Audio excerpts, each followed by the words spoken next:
This time we're supposed to find the instantaneous values of current. Again, we are going to use the calculators, and again make sure that anytime you have angle expressed in degrees, your calculator must be switched to degrees. Anytime your angle is expressed in radians, your calculator has to be switched to radians. So, if you want to calculate the instantaneous current at this angle, simply type into your calculator 0.8 sine 85 degrees.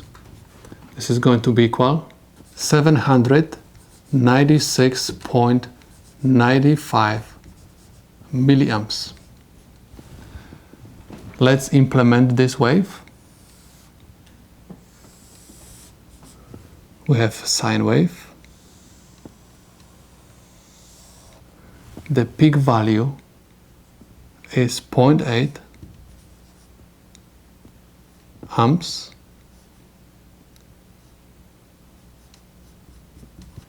And angle is 85 degrees.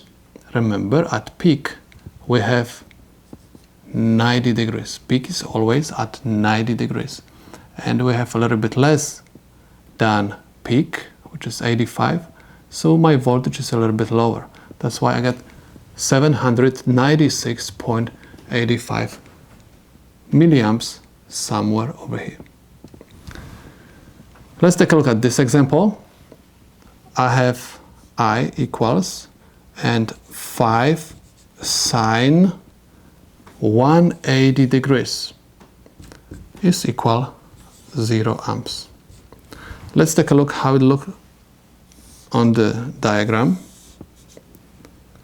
Again, I have sine wave, and remember this point is 180 degrees. This is the point at which the wave is crossing 0. So at this angle, my current has value 0 amps. Remember, y-axis represents the current, which is amps. That's why we got 0 amps. At 180 degrees, we have 0. Let's take a look at this example. This time, please switch your calculators to radians, because my angle is expressed in radians. That's why I have I equals 340 sine, open parenthesis, pi divided by 3.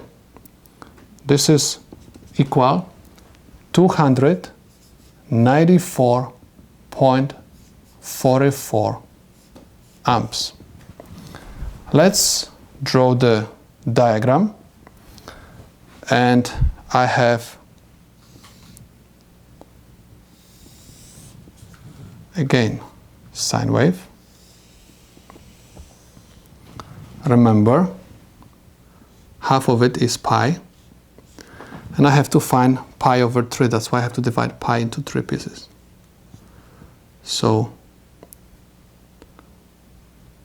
this is my pi over 3, and my current is 294.44 amps, and my peak is equal to 340 amps. This is my current measured in amps. This is the solution to this problem.